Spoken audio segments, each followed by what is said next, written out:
আবু বকর আর নবী রাস্তা দিয়া কোথাও যেন যাইতেছেন, হঠাৎ একটা খালি ময়দানের পার্শ্বে দেখে একটা যুবক অনেকগুলো বকরি নিয়ে রাখালগিরি করতেছে। পেটে ক্ষুধা লাগছে নবীজির, পেটে ক্ষুধা আবু বকরের।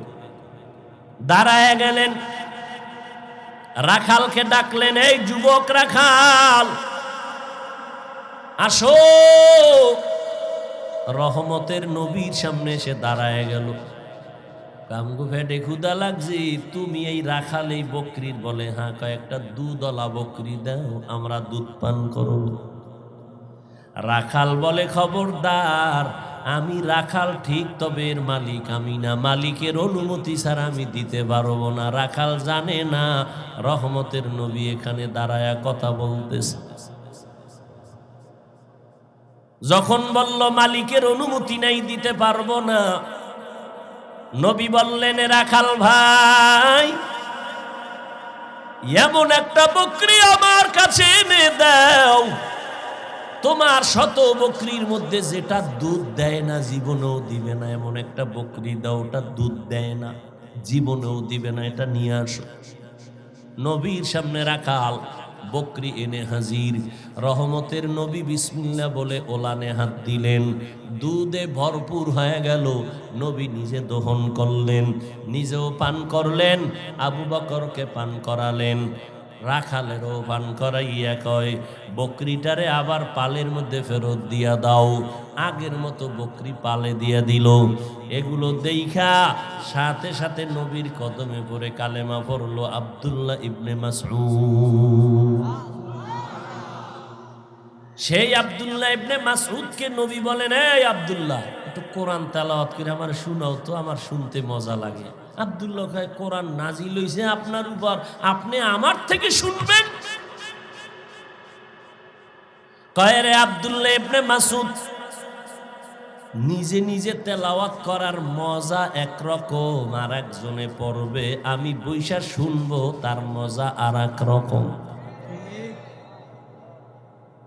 তুমি তেলাওয়াত করো, আমি একটু শুনবো, শোনার মধ্যে মজা বেশি। পড়তে গেলে তো নিজের মধ্যে একটা পেরেশানি কাজ করে, ভুল হয়ে গেল। আর ইমাম সাহেব যখন তেলাওয়াত করে, মুসল্লি শুনতেছে, চোখের পানি পড়তেছে। এই যুবক, তোর মন মতো জীবনে তো কম চললি না রে বাবা, তবে আজকে দুইটা অনুরোধ আমি তোরে করে যাব, মানলে ভালো হবে, না মানলে কিছু করার নাই। এক, রাতে বিছানায় গিয়া মোবাইলটা চালাইতে চালাইতে চালাইতে শেষ, যখন তোর সিগন্যাল এসে যায় এখন আর চালাবি না, ঘুমাবি। ঠিক ওই সময় আমার অনুরোধ থাকলো বাবা, মাঝে মাঝে ডেলি না, ও বাবা, ইউটিউবে সার্চ দিবা কোরআন তেলাওয়াত, দেখবা মক্কা মদিনার ইমামদের তেলাওয়াতে সে হাজির হয়ে গেছে। একটা তেলাওয়াতে টাচ করবা, অটোমেটিক তেলাওয়াত চলতে থাকবে, বালিশের পাশে মোবাইলটা ফালাইয়া তেলাওয়াত শুনতে শুনতে ঘুমায় যাবি রে বাবা। আমি ওয়াদা করে গেলাম, এক সপ্তাহ যদি রেগুলার এই আমল চালায় দেও, নিজেই তওবা করবি, জীবনে আর গানের আওয়াজ কানের মধ্যে ঢুকাবি না। আমার আল্লাহর কোরআন এত মজার, বুঝাইতে পারি না রে বাবা। ওই কোরআনটা যদি শিখতে পারতি, কতই যে মজারে যুবক। এরপর একদিন যখন আবার তেলাওয়াতের পাশাপাশি তরজমাটা পড়তে দেখতে আরো মজা লাগে। আল কারিআতু মাল কারিআহ ওয়া মা আদরাকা মাল কারিআহ, তরজমাটা বাংলায় পড়, দেখবি কত মজা পাবি রে বাবা। ওয়াইলুল লিকুল্লি হুমাযাতিল লুমাযাহ আল্লাযী জামাআ মালান ওয়া আদ্দাদা ইয়াহসাবু আন্না মালাহু আখলাদা। আলহাকুমুত তাকাসুরু হাত্তা যুরতুমুল মাকাবির। ও যুবক, কত বিধর্মীরা কোরআন ধরছে আর কালেমা পড়ছে। ভারতের সন্তান অক্সফোর্ড বিশ্ববিদ্যালয় থেকে ডিগ্রি অর্জন করলো, ধনবল মনোবল জনবলের অভাব নাই, সম্মান টাকা পয়সার অভাব নাই। পৃথিবীর সব ধর্মের কিতাবগুলো রিসার্চ করে করে দেখলো ইসলাম ধর্মের একটা সুসংবাদ আছে। ওই বান্দা শিব শক্তি স্বরূপজি আল্লাহর কোরআন ধরলো, কোনো ভুল আছে কিনা দেখবে। আরবি ভাষার ডক্টরেট ডিগ্রি নেওয়া, কোরআন রিসার্চ করতে গিয়া এই শেষ পর্যন্ত সিদ্ধান্তে উপনীত হলো, কোরআনের ভুল ধরতে গিয়া নিজের ভুল কোরআনের আয়নায় সব হাজির হয়ে গেছে। কালেমা পড়ে মুসলমান হয়েছে। বাংলাদেশেও একবার আসছিল, নাম ছিল ইসলামুল হক। এরশাদ সাহেব যখন আমগো দেশের চেয়ারে তখন আসছিল, ভারতের তদানীন্তন সময় সরকারের চাপে আর থাকতে পারে নাই। আল্লাহর কোরআনের সামনে মাথা নষ্ট, এটা কেমন জাদু লাগানো আমার মাওলার কালাম। যত তেলাওয়াত করি ততই মজা লাগে, যত শুনি ততই মজা লাগে। ওই কোরআনটার তেলাওয়াত শুনিয়া দেখো রে বাবা কেমন মজা লাগবে। আল্লাহর নবী তেলাওয়াত শুনাইতেছে, তেলাওয়াত শুনে শুনে মানুষের অন্তরে কম্পন শুরু হয়। নবী যেই যুগে দুনিয়াতে আসছেন তখন কবিদের যুগ চলছিল, কবিতার আবৃত্তি চলতেছিল, মহাপণ্ডিতের কবিতা। আমার নবীরে এমন কবিতা দিয়া কোরআন পাঠাইলেন, দুনিয়াওয়ালাদের কবিতা মাঝে মাঝে মিলে, মাঝে মাঝে মিলে না।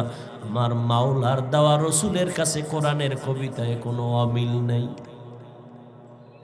আলহামদুলিল্লাহি রাব্বিল আলামিন আর রহমানির রহিম মালিক ইয়াউমিদ্দিন। মিল আছে না নাই? ইযা ওয়াকাআতিল ওয়াকিআহ লাইসা লিওয়াকাআতিহা কাযিবাহ খাফিজাতুর রাফিআ। আল্লাহ মিলাইয়া মিলাইয়া কোরআনের আয়াতগুলো নাজিল করেছেন। লা উকসিমু বিয়াউমিল কিয়ামাহ ওয়া লা উকসিমু বিন-নাফসিল লাওয়ামা, মিলায় মিলায় দিছে। আম্মা ইয়াতাসাআলুন আনিন নাবাইল আযীম আল্লাযী হুম ফীহি মুখতালিফুন। আমি বক্তা মানুষের বয়ান করি, কিন্তু দুঃখ এই চেয়ারটায় যতক্ষণ বসে আছি মনে হয় যেন আমি ফেরেশতার চরিত্র নিয়ে ওয়াজ করতেছি।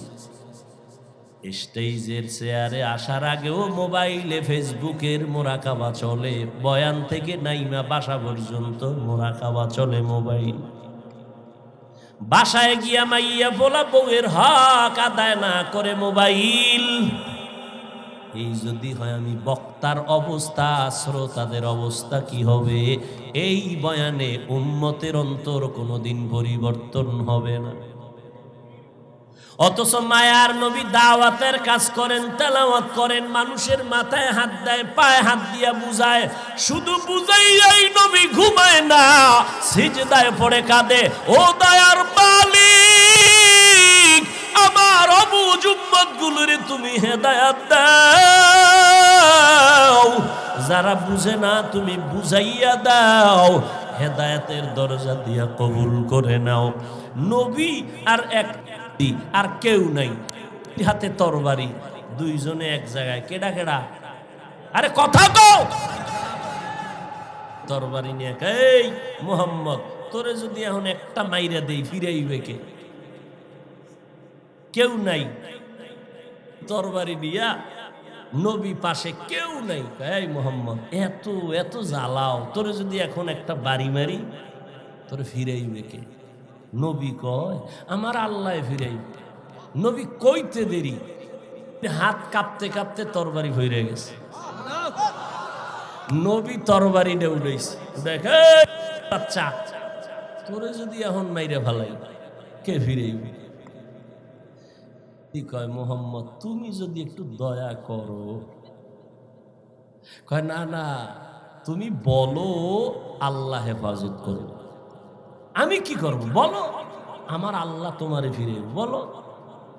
ওইটা বললে তো আমি ইমানি আইনা ফেলাইলাম, তো অর্ধেক বলবো কেন, পুরাটাই করি। পড়াও, কালেমা পড়াও।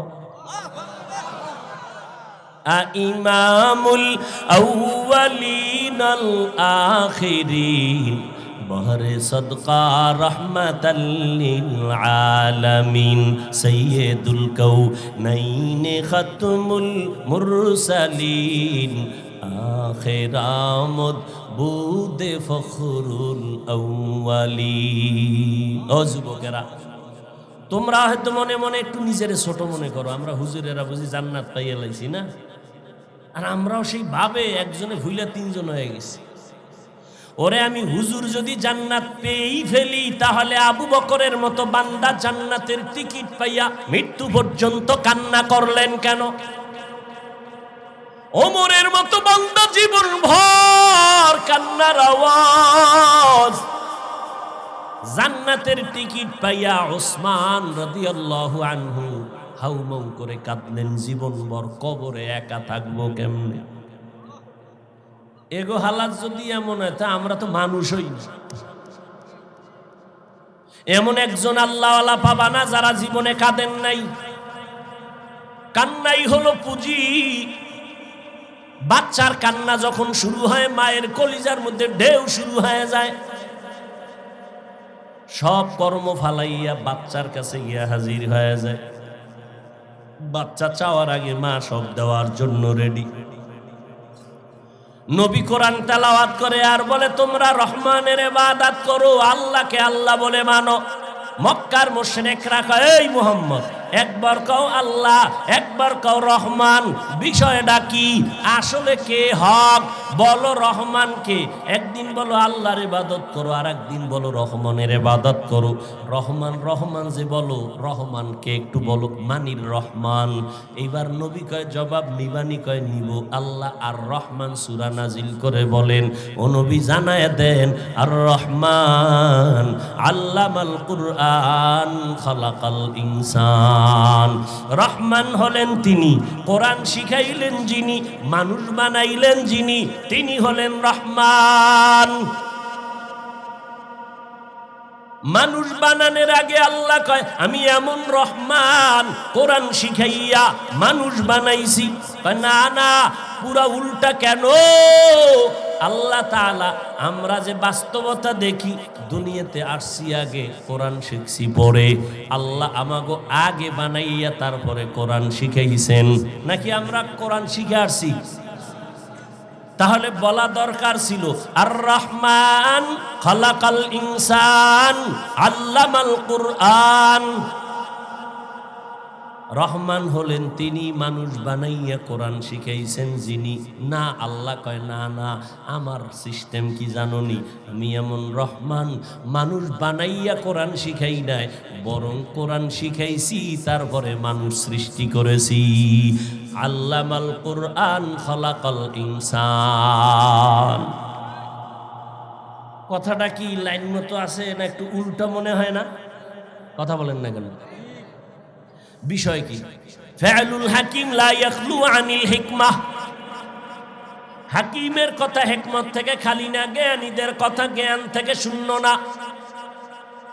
এবার শুনেন, মুফাসসিরিনে কেরাম তার জবাব লিখেছেন। আল্লাহর আদালতে অনেক ধরনের মানুষ আছে, সব মানুষের দাম নাই। একদল মানুষ বংশগত মানুষ, আর একদল মানুষ জন্মগত মানুষ, আর একদল মানুষ গুণগত মানুষ। আদম নবীর বংশে যারা, এরা বংশগত মানুষ, আর বানরের বংশে যারা, এরা বানরগত মানুষ। ঠিক নি? আদম নবীর বংশে যাদের জন্ম, এরা বংশগত মানুষ।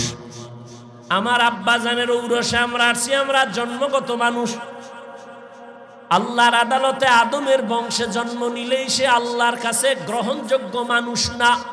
ভালো করে খেয়াল করেন, জন্মগত মানুষের দাম আল্লাহর কাছে নাই, বংশগত মানুষের দাম আল্লাহর কাছে নাই। আল্লাহর কাছে একদল মানুষের দাম আছে, যারা গুণের মানুষ। কেমন দাম? কয়, দুনিয়াতেও শান্তি, পরকালে বিনা হিসাবে জান্নাত। কোন মানুষ? কথা কন না কেন?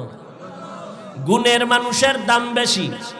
বেশি না, তার মানে হলো গুণের মানুষই জান্নাত পাবে, আর কেউ পাবে না। এবার আমরা বুঝার চেষ্টা করি গুণের মানুষ কাকে বলে।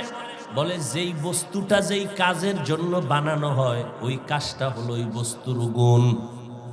মাইকওয়ালা মাইক বানাইছে আওয়াজ দেওয়ার জন্য, আওয়াজ দেওয়া মাইকের গুণ। বাতিওয়ালা বাতি বানাইছে আলো দেওয়ার জন্য, আলো দেওয়া বাতির গুণ। পাখাওয়ালা পাখা বানাইছে বাতাস দেওয়ার জন্য, বাতাস দেওয়া পাখার গুণ। বুঝেননি? মাইকের গুণ কি? আওয়াজ না দেওয়া। বাতির গুণ কি? পাখার গুণ কি? ঘড়ির গুণ কি? কেমন টাইম দিবে? 6টার সময় কইবে 13টা। ভাইয়েরা আমার ভালো করে খেয়াল করেন, মাইকওয়ালা বানানোর সময় এটারে বানাইছে যেই কাজের জন্য। বানানোর সময় কি কাজের জন্য বানাইছে? সাউন্ড দেওয়ার জন্য। সাউন্ড দেওয়ায় মাইকের গুণ। যদি মাইক আওয়াজ না দেয় সবাই লাত্তি মেরে ফালায় দিবে, বলবে এটা গুণের মাইক। বাতি যদি আলো ঠিক মতো না দেয় সবাই ফেলে দিয়া বলবে এটা গুণের বাতি না। পাখা যদি বাতাস না দেয় সবাই ফেলে দিয়া বলবে এটা গুণের পাখা না। এবার বুঝেন মানুষ আল্লাহ কেন বানাইছেন? কি ঘুমাইতেছেন না? পৌঁছে আইলি ঘুমায়। আর জান্নাতের বাগান তো একটু ঘুম তো আসবেই। আদম নবীরে জান্নাতে দিছেন, আরে ঘুম। এদিক দিয়ে তুফান হয়ে যাইতেছে, আদম নবীর খবর নেই।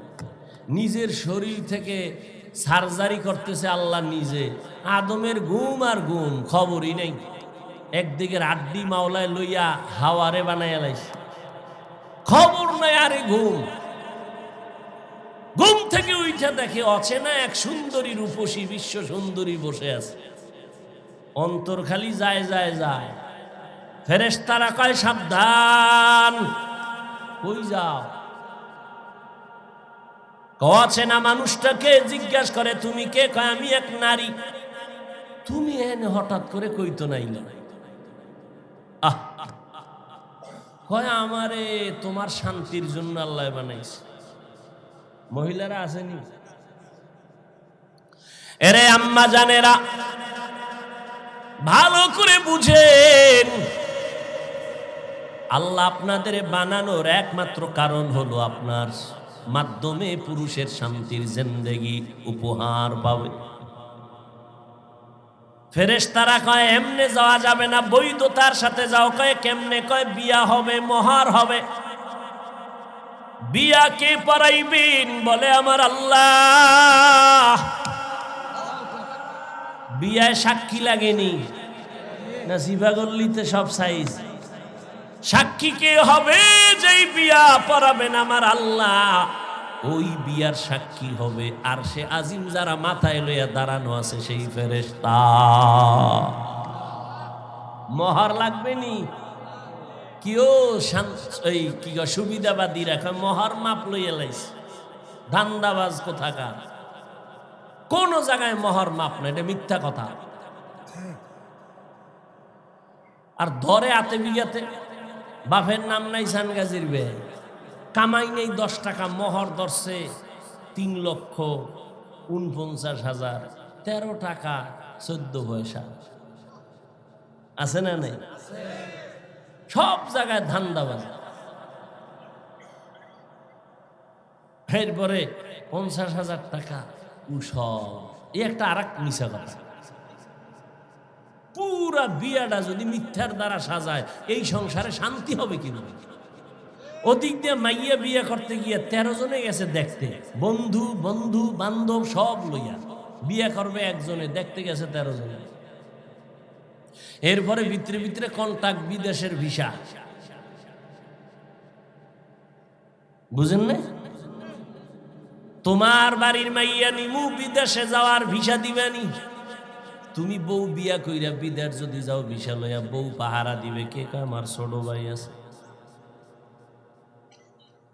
কি বানায় কইতেছি? আকাম চলে না? এই যৌতুক চলে না? হালাল না হারাম? ভাইরা আমার, এই শিবচর এলাকায় বোধহয় গুনাহ নাই।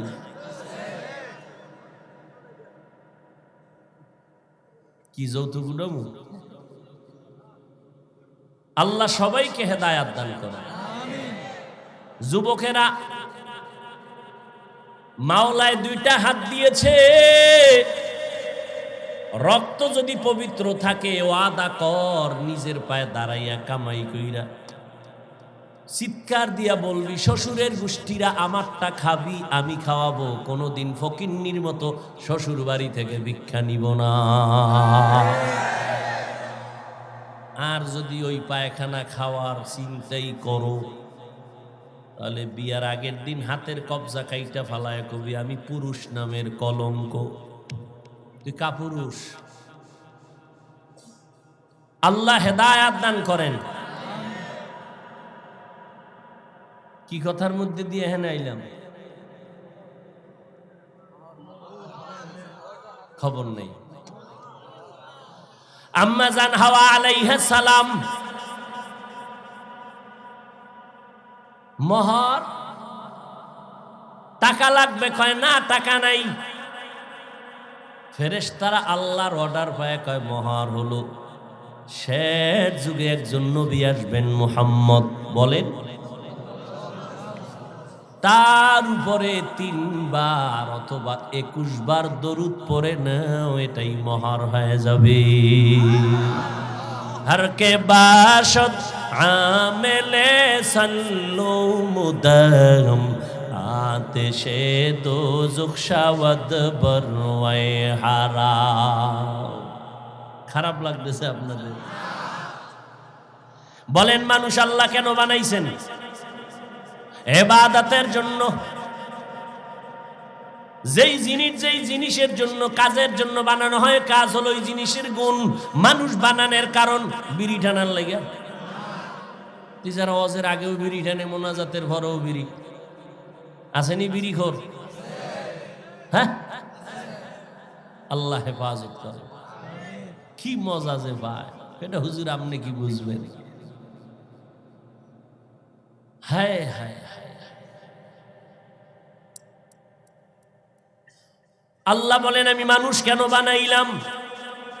ওয়ামা খালাকতুল জিন্না ওয়াল ইনসা ইল্লা লিয়াবুদুন। আল্লাহ বলেন আমি মানুষ বানাবার একমাত্র কারণ হলো ইবাদত। কার ইবাদত? ইবাদত মানে কি? সারা রাত্র তাসবিহ টানা? এক কথায় জীবনে যা করবেন সব ইবাদত। এই ছেলে মেয়েরা স্কুলে পড়ো ইবাদত, কলেজে পড়ো ইবাদত, ডাক্তারি পড়ো ইবাদত, চাকরি করো ইবাদত, ব্যবসা করো ইবাদত, ঘুমাইয়া থাকবা তাও হবে ইবাদত। যদি আমার আল্লাহর জন্য হয়, নবীর তরিকায় হয়। নবীর তরিকায় ঘুমাইলেও ইবাদত, আর নবীর তরিকা বাদ দিয়া নামাজ পড়লেও গুনাহ। নবীর তরিকা বাদ দিয়া নামাজ কেমনে? আল্লাহু আকবার। এবার আলহামদুলিল্লাহ সূরা বাদ দিয়া দরুদ শরীফটা আগে পড়ে লাইছে, যেটা বইয়ে পড়তো। নবীর আশেক তো, এজন্য আগে দরুদ পড়ে লাইছে। হবে? বলেন। মাগরিবের ফরজ নামাজ কয় রাকাত? 3 রাকাত নামাজে দাঁড়াইয়া আল্লাহর বান্দা চিন্তা করে ফেললো, আরে 2টা সেজদা মাওলারে বাড়াইয়া দিলে মাওলায় খুশি না হইয়া যাবে, তাহলে আর বেজোর 3 রাকাত পরে লাভ কি? আর 1 রাকাত বাড়াইয়া 2টা সেজদা মাওলারে দেই, মাওলায় খুশি হয়ে যাবে। 4 রাকাত জোর হয়ে যাবে। মাগরিবের 3-এর 4 বানায় সেজদা 2টা বাড়ায় দিছে আল্লাহরে খুশি করার জন্য। জানা থাকলে বলবেন নামাজটা হবে নি। কেন? নবীর তরিকায় নাই। নবীর তরিকা বাদ দিয়া সেজদা দিলেও গুনাহ হবে। আর নবীর তরিকায় খানা খাবেন সওয়াব, বাথরুমে যাবেন সওয়াব, নবীর তরিকায় যত আমল করবেন সওয়াব। নবীর তরিকায় নামাজ পড়লে যেমন ইবাদত, নামাজ পড়বেন না তাও ইবাদত। সূর্য যখন উঠবে তখন নামাজ পড়া ইবাদত। হ্যাঁ, রোজা রাখা এটা ইবাদত, রোজা না রাখাটাও ইবাদত। নবীর তরিকায় যদি কেউ ঈদের দিন রোজা রাখে সওয়াব হবে না। আল্লাহ মানুষ বানাইছেন ইবাদতের জন্য। ইবাদত করাই হলো মানুষের গুণ। মানুষের গুণ কি? ইবাদত।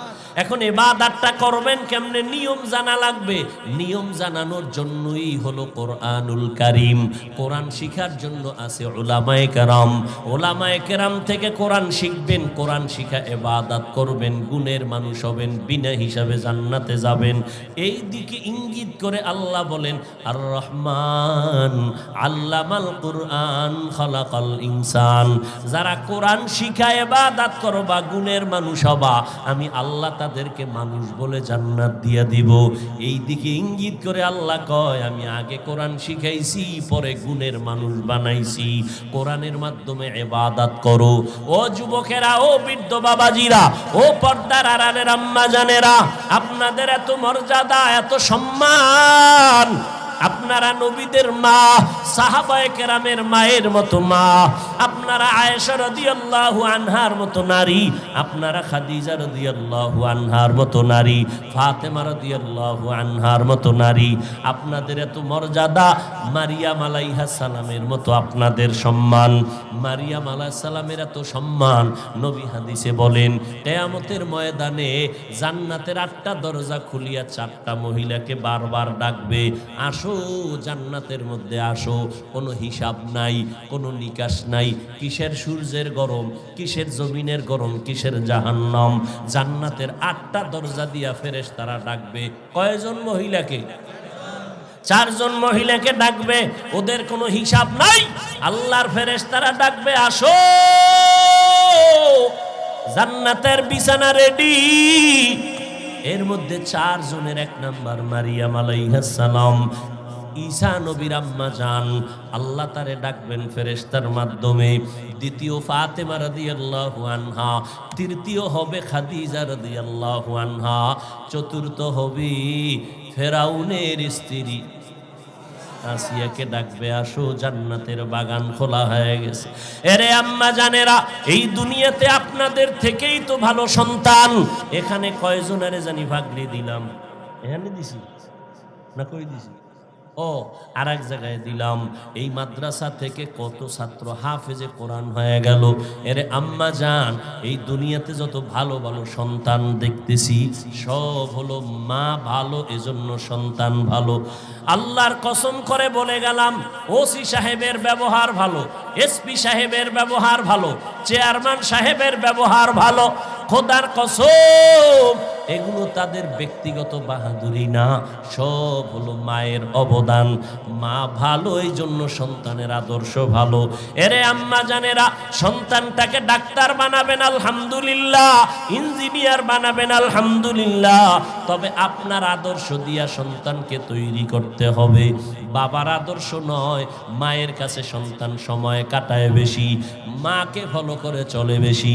এরে আম্মা জানেরা, একটা ভালো সন্তানের মা হইয়া কবরে যাবেন, স্বামীর মাল হেফাজত করবেন, নিজে পর্দা রক্ষা করে সতীত্ব বজায় রেখে চলবেন, নিজের ইজ্জতকে নষ্ট করবেন না, খারাপ সন্তান রেখে যাবেন না।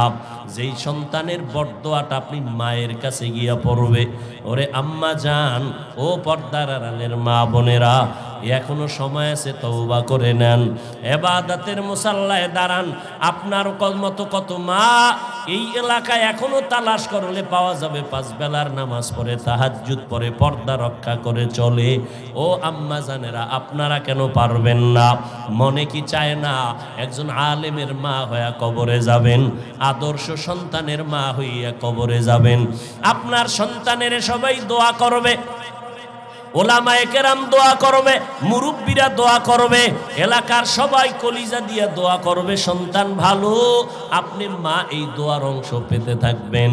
আপনি এমন সন্তান যদি বানাইতে চান, আপনাকে আদর্শওয়ালা হতে হবে, নামাজি হতে হবে, স্বামীর আনুগত্য করতে হবে, আল্লাহর মোহাব্বত নিয়ে নবীর তরিকায় চলতে হবে। ও যুবকেরা, এখন থেকে তৈরি হয়ে যাও। জীবনে অন্যায় তো কম করো নাই, মনে চাইছে অন্যায় করেছো, কেউ বাধা দিলেও তুমি থামো নাই। আজকে থেকে অন্তরকে দুর্বল করে আল্লাহর কাছে তওবা করো। মরিয়া গেলে যাবা, কোনোদিন নামাজ ছাড়বা না, বেপরদায় চলবা না, দাড়ি কাটবা না, মা বাবার সাথে খারাপ ব্যবহার করবা না, ওলামায়ে কেরামের বিরোধিতা করে গুনাহগার হবা না, নবীর তরিকা নিয়ে চলবা। ও আল্লাহর বান্দারা, এখনো যদি তওবা করো, আমার আল্লাহ এত বড় দয়াময়, 1 সেকেন্ডের তওবার বিনিময়ে জীবনের গুনাহ আল্লাহ মাফ করে দিবেন। তওবার নিয়ত সবার কপালে হবে না। শুরুতেই বলেছিলাম, আবু জাহাল 13টা বছর নবীকে দেখলো, বয়ান শুনলো, কালেমা নসিবে আসলো না। এই জমিনে কিছু আবু জাহালের বন্ধু শক্ত পাথরওয়ালা অন্তর নিয়ে থাকবে, হাজারো বয়ানে তাদের দিলটা নরম হবে না, কালেমা তারা পড়বে না, বরং বাইরে গিয়া গিয়া আলেমদের বিরোধিতা করবে।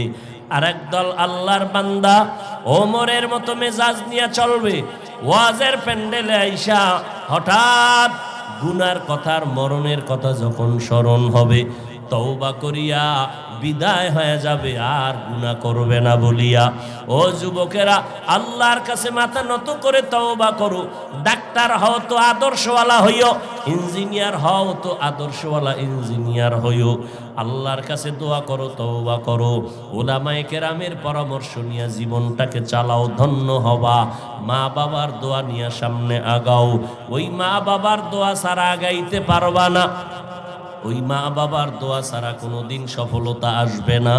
তওবা করার মতো যদি কারো অন্তর তৈরি হয়, মুনাফিকি দুর্বলতা যদি না থাকে, যাদের অন্তরে তওবার নিয়ত আছে খাঁটিভাবে, তাদেরকে বলবো দুটো হাত আমার আল্লাহকে দেখায়া দাও। আয় আল্লাহ, আমাদের হাতগুলো কবুল করে নেন, তওবা কবুল করে নেন, তওবার উপরে মজবুত হইয়া চলার মতো তৌফিক দান করেন, আমিন।